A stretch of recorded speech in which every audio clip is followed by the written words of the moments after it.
3 years ago, my ex-wife Ashley and I went through what I thought would be a straightforward cooperative divorce. At the time, I was 34 and she was 33. After 10 years of marriage, we'd just grown apart.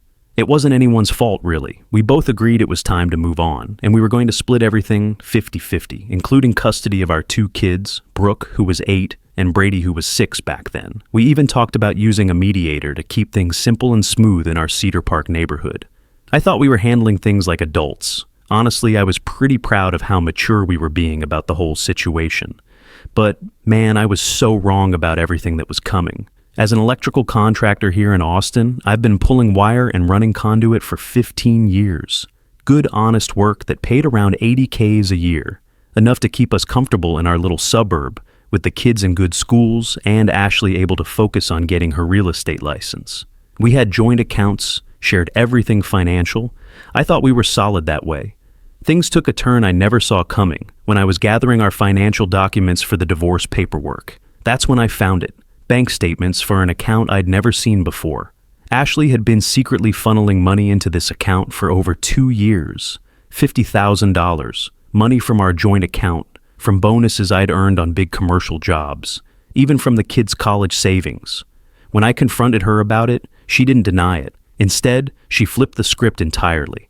Out of nowhere, Ashley started making these insane accusations about me. She claimed I'd been financially abusive throughout our marriage, saying I controlled all the money and gave her an allowance. She said I was emotionally abusive and a neglectful father. She even hinted that I'd been hiding assets, like I was the one being deceptive. The irony would have been funny if it wasn't destroying my life. Here I was looking at proof that she'd stolen 50 grand from our family, and somehow I became the financial abuser. It was like catching someone red-handed stealing your car, only to have them call you a thief for owning the keys. None of her accusations were true, not a single word. The reality was, we'd always had joint accounts until she went behind my back. I never controlled her spending or limited what she could do with our money. In fact, I encouraged her to handle the finances with me because I thought we were a team. And as for being neglectful or abusive, that just wasn't me. I loved my kids and was always involved in their lives, coaching Brady's little league, never missing Brooke's school plays. I'd never heard a single complaint from Ashley about any of this during our marriage. It felt like she was rewriting our entire history to paint me as this horrible person. Then it got worse. She filed court documents in Travis County Family Court accusing me of all sorts of things, being a distant dad, verbally abusing her, controlling her every move. She twisted little moments from our marriage and turned them into something ugly.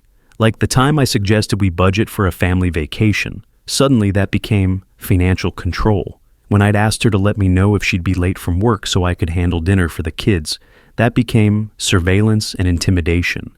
It was like living in a nightmare where the person you trusted most suddenly became someone you didn't even recognize. Ashley had apparently taken a masterclass in victim manipulation, while I was busy actually working to support our family.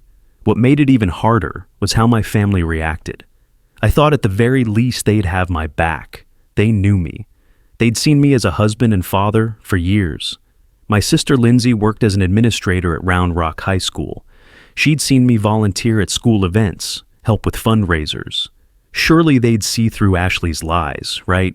Wrong. They sided with her completely. My own parents, Shane and Nicole Garrett, and my siblings believed Ashley over me. They said stuff like, well, she's always been so great with the kids, and why would she lie about something so serious? It was like they didn't even care about hearing my side of the story. My mother actually told me I should take responsibility for my actions and focus on making amends. What actions?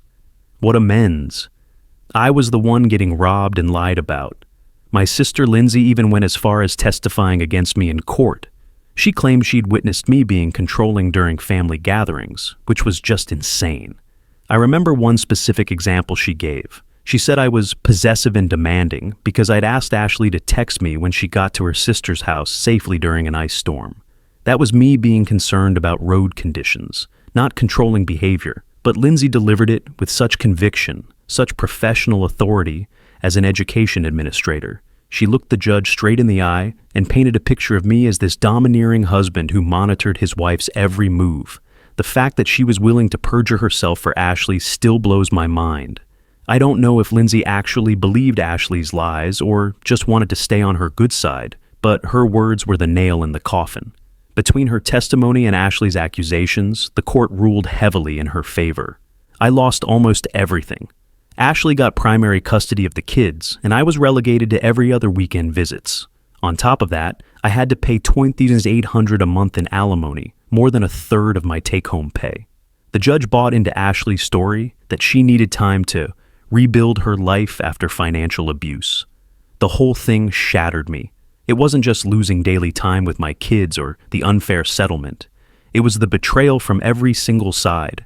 Ashley, my family, the court system. It felt like my whole world had been ripped apart, and there was nothing I could do about it. The aftermath was absolutely brutal. Word travels fast in the Austin contracting community, and suddenly, I was the guy who abused his wife and kids. I lost 3 major commercial contracts within 6 months. Clients who'd worked with me for years started going with other electrical contractors. The whispers followed me everywhere, at Home Depot, at the kids' school pickup, even at church. It's amazing how quickly people will believe the worst about someone they've known for years, but won't question a sob story from someone they barely interact with. I'd done electrical work for half these people, been in their homes, met their families, but one crying woman with a compelling victim narrative, and suddenly, I'm the neighborhood monster. For the next 3 years, I focused on rebuilding what was left of my life while trying to stay strong for Brooke and Brady. I only got them every other weekend, and every goodbye after those visits felt like a fresh wound tearing open. But I made a promise to myself. I wouldn't give up, and I wouldn't let this destroy me. I started documenting everything obsessively. Every email, every text, every interaction got saved and categorized. I kept detailed records of my work schedule, my income, even receipts showing how I spent money on the kids during our limited time together. I wanted to be prepared in case the truth ever had a chance to surface. My laptop looked like a forensic accountant's wet dream. Folders within folders, spreadsheets tracking every dime, screenshots of every communication. At the same time, I started seeing a therapist. I needed help dealing with the betrayal, the isolation, and the constant ache of losing not just my marriage, but my family's support too. Dr. Martinez helped me understand that I wasn't crazy, that what had happened to me was a form of psychological warfare, and that my reactions were completely normal. Turns out there's actually a term for what Ashley pulled: DARVO, deny, attack, and reverse victim and offender. Who knew there was an acronym for being screwed over by someone you trusted? Meanwhile, Ashley was thriving. She'd played the victim so convincingly that our entire Cedar Park community rallied around her. She got her real estate license and started selling houses, often mentioning her survival story to build rapport with female clients. I heard through the grapevine that she'd even gotten a discount on her real estate courses because the school had a program for domestic violence survivors. The woman was essentially monetizing her lies about me. If I wasn't living it, I might have been impressed by the hustle. Everywhere I went, HEB, the kids' school events, even grabbing a beer at the local sports bar, I'd feel the judgment. People would stare, whisper, or outright avoid me. Some even had the nerve to confront me directly. I remember standing in line at Lowe's when this guy I'd done electrical work for years ago walked up and said, "How could you treat Ashley and your kids like that? She's such a sweet woman." It took everything I had not to lose it right there. I wanted to grab him by the shoulders and ask if he'd bothered to question any of Ashley's claims, or if he'd just accepted them, because they made for a more interesting story than couple grows apart and divorces amicably. But arguing wouldn't help anyone, especially not Brooke and Brady. To make things worse, Ashley started a blog called Rising Strong After Abuse. She wrote detailed posts about surviving financial and emotional abuse, rebuilding her life as a single mom, and finding her strength in real estate. She painted me as some kind of monster while positioning herself as this inspirational figure. The blog got shared around local mom groups and even caught attention from a domestic violence advocacy organization that featured her as a success story. Reading those blog posts was like watching someone win an Academy Award for playing a fictional version of your life, where you're the villain. Ashley described our marriage like it was some kind of prison where I controlled every aspect of her existence. She wrote about finally feeling free to make financial decisions, This from someone who'd secretly stolen $50,000 while pretending we had joint finances.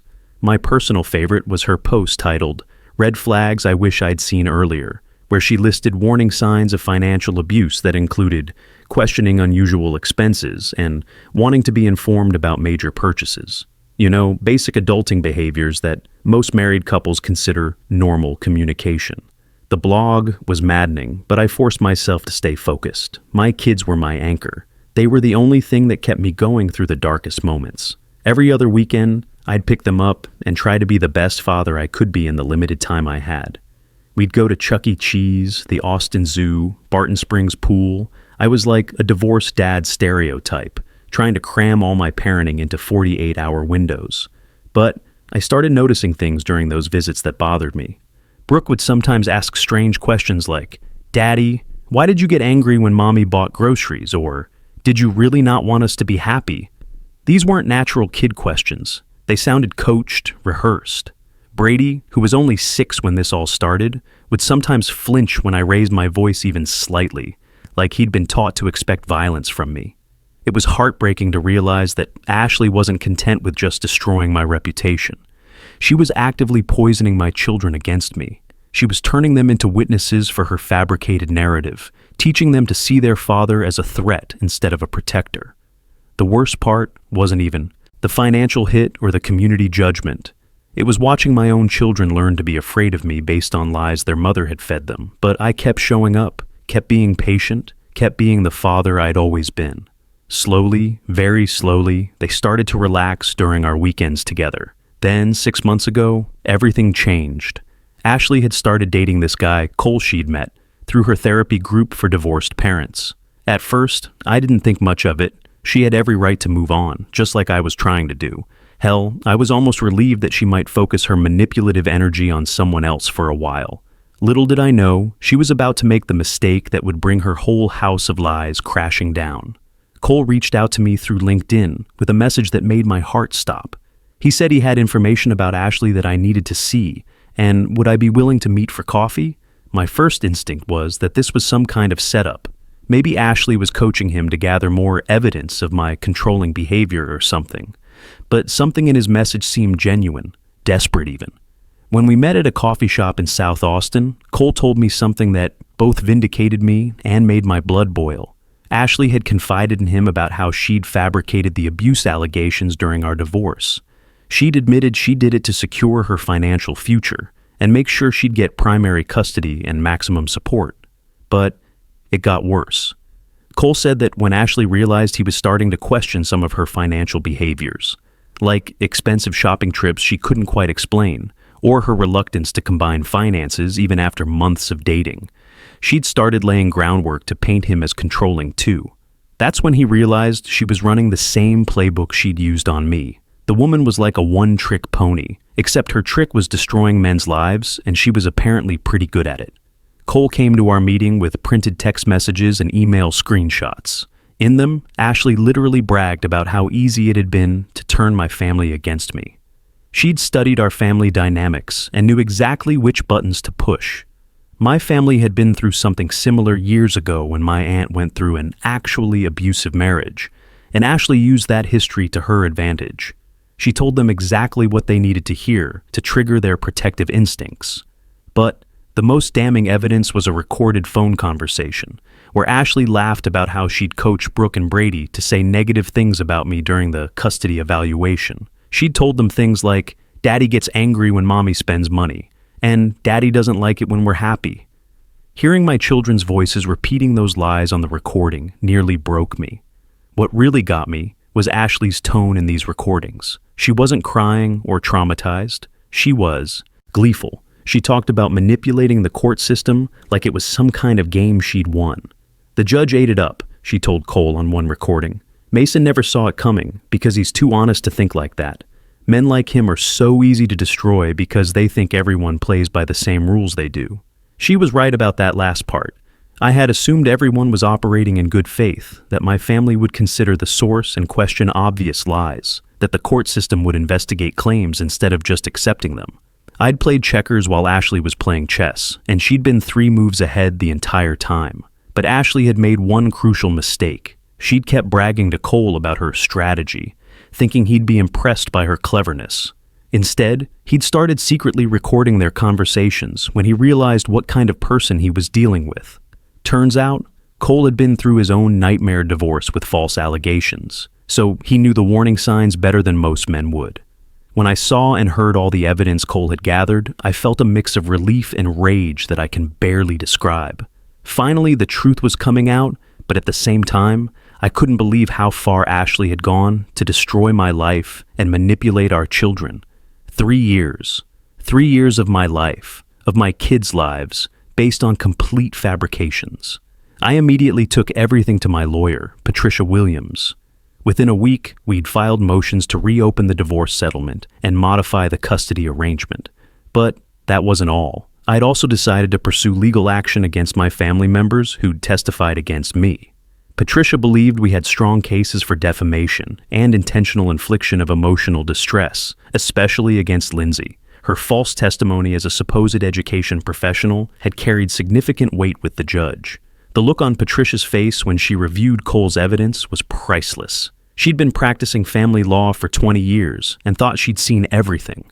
But even she was shocked by the level of premeditation in Ashley's scheme. "I've seen bitter divorces," she told me, "but this is sociopathic. She planned this from the beginning." As you can imagine, my family went into complete panic mode when they got served with legal papers. Suddenly, I was getting tearful phone calls and emotional visits. My parents kept saying they were just trying to protect someone they thought was a victim. My brother Wyatt claimed they'd all been manipulated too, and shouldn't be blamed for Ashley's lies.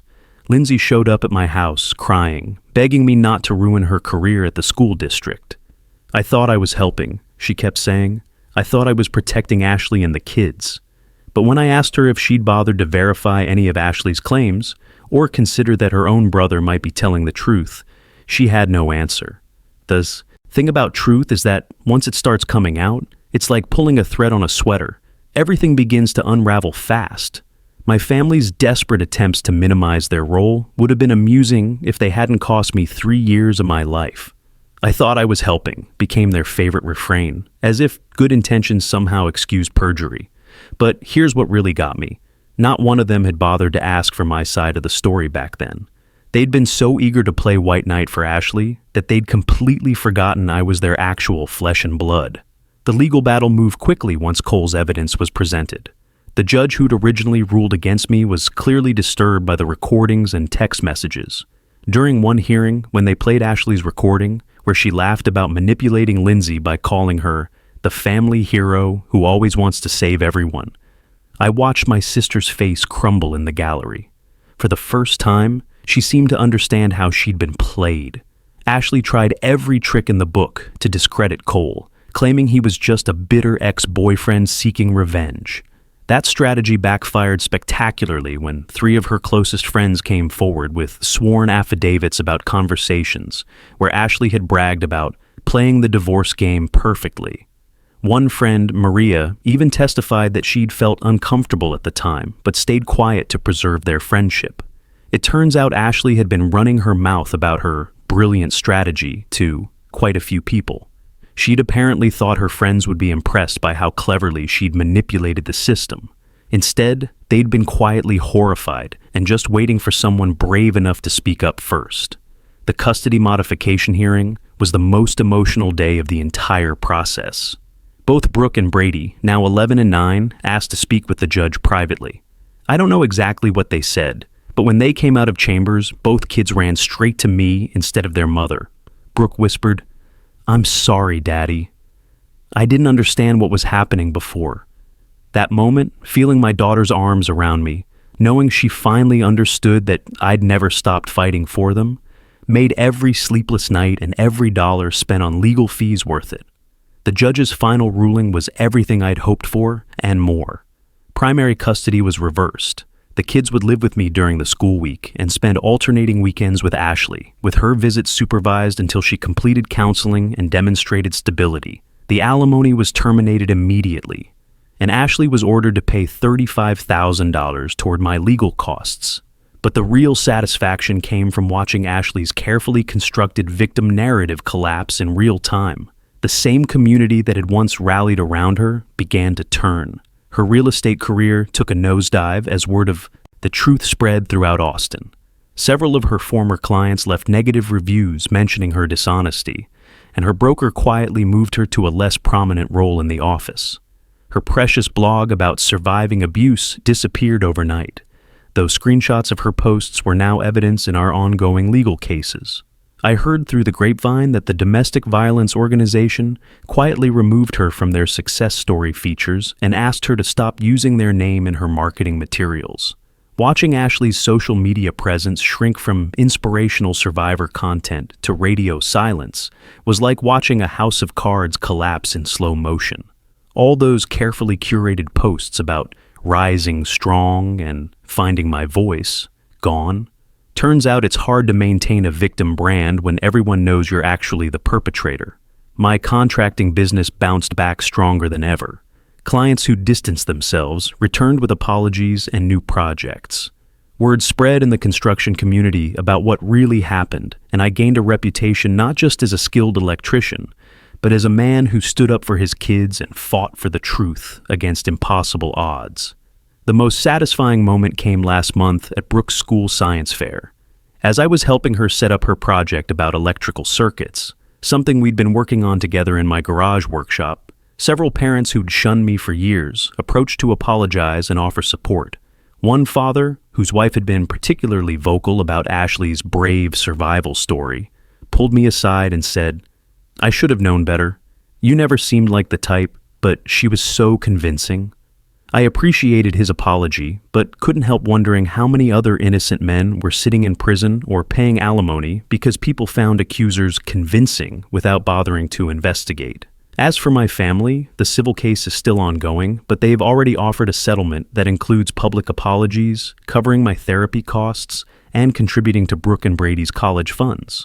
More importantly, they're required to participate in family counseling if they want any relationship with me or my kids moving forward. My parents have been the most resistant to accepting responsibility. They keep insisting they were just trying to protect a vulnerable woman and that I should understand their position. But understanding and forgiving are two different things. I understand that they were manipulated, but I can't forget that they were so easily manipulated into betraying their own son. Lindsay has been more forthcoming about her regrets, probably because her career is actually on the line.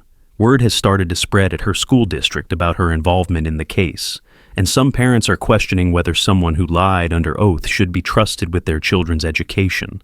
The irony isn't lost on me. Ashley's plan to destroy my reputation ended up destroying her own, while my family's attempt to be heroes turned them into the villains of their own story. Some people might say I went too far by pursuing legal action against my own family, but they need to understand that family doesn't get a free pass to destroy your life just because you share DNA. My sister's false testimony wasn't a mistake or misunderstanding. It was a deliberate choice to believe lies over her own brother's character, and then double down by committing perjury in court. The hardest part of this whole ordeal wasn't Ashley's betrayal. I'd already lost respect for her when I found that secret bank account. It wasn't even the community judgment, though watching neighbors I'd helped with their electrical problems suddenly treat me like a pariah was pretty brutal. No, the hardest part was realizing that my own family had such little faith in my character that they'd believe the worst about me without even asking for my side of the story. That's a wound that doesn't heal just because someone says sorry 3 years later. But here's what I've learned through all of this. Sometimes the people who hurt you the most do you the biggest favor without realizing it. Ashley's lies didn't just cost me custody and money. They revealed exactly who in my life could be trusted when things got tough. Turns out that was a pretty short list, but it's a valuable one. Today, Brooke and Brady are thriving in their new routine. We've turned my garage into a workshop where I'm teaching them basic electrical skills and woodworking. Brady has become my unofficial apprentice, learning to strip wire and identify different gauge cables. Brooke surprised me by showing real aptitude for reading electrical diagrams. She might end up being a better electrician than her old man someday. They've both started coming to my commercial job sites occasionally to see what Daddy does for work. There's something deeply satisfying about showing your kids that you make an honest living, that you build things that matter, that you solve real problems for real people. It's a lesson Ashley's lies tried to steal from them, but they're learning it now. The kids are also learning that integrity matters, that truth eventually surfaces, and that their father never stopped fighting for them, even when the whole world seemed to be against him. Those are lessons worth 3 years of hell to teach. Ashley's attempts at reinvention continue to crumble. Last I heard, she'd moved to San Antonio to start fresh, which is code for escape the consequences of your actions. Her real estate license was quietly allowed to expire, and her last few blog posts before she deleted everything were increasingly desperate attempts to maintain her victim narrative, even as more people learned the truth. The domestic violence organization she'd used for credibility issued a quiet statement about ensuring the accuracy of survivor stories, and implemented new verification procedures. Apparently, I wasn't the first man to be destroyed by someone using their platform to legitimize false accusations. That's a sobering thought. How many other fathers are out there paying alimony to their abusers while everyone applauds their ex-wives for being survivors? My family situation remains complicated. My parents have accepted the settlement terms and are slowly working through family counseling, though progress is painful and slow. They seem to genuinely believe they were doing the right thing at the time, which almost makes it worse. If they had been malicious, I could write them off entirely. But knowing they destroyed their relationship with me out of misguided good intentions just makes the whole situation tragic. Lindsay has had the hardest time accepting responsibility. She keeps framing her testimony as just trying to help rather than acknowledging she committed perjury, based on lies she never bothered to verify. Her career survived barely, but her reputation in the school district is permanently damaged. Several parents transferred their kids out of programs she oversees, and she was quietly removed from her role in custody evaluation cases. The settlement money has helped, but more importantly, it forced my family to acknowledge in writing that their actions cause measurable harm. Sometimes accountability requires more than apologies. It requires admissions that carry legal weight. As I write this, it's a Tuesday evening, and the kids are at the kitchen table doing homework while I prepare dinner. Brady is working on a math worksheet, occasionally asking me to check his multiplication tables. Brooke is writing a report about renewable energy that incorporates some of what she's learned about electrical systems. These are the moments Ashley's lies stole from us for 3 years. Ordinary, precious moments of being a father to my children. Tomorrow is Brady's Little League game, and I'm the assistant coach now. This weekend, we're planning to wire a new outlet in the garage workshop so we can use power tools more safely. Next month, we're taking a camping trip to Lost Maple State Park, something we never could have done when I only saw them every other weekend. The legal battles will eventually end completely. The family relationships will either heal or remain broken, and Ashley will have to live with the consequences of her choices wherever she ends up. But what matters most is that Brooke and Brady know their father fought for them, told the truth when it would have been easier to give up, and never stopped believing that justice would eventually prevail. They're learning that sometimes good people have to make hard choices, that standing up for what's right isn't always popular, and that integrity isn't negotiable even when everyone else seems to have forgotten what it means. The best revenge against someone who tries to destroy your character isn't becoming the monster they painted you as. It's proving every single day that you're exactly who you always claimed to be. Ashley tried to turn me into the villain of her story, but I refused to play that role. That's a lesson worth 3 years of hell to teach my kids.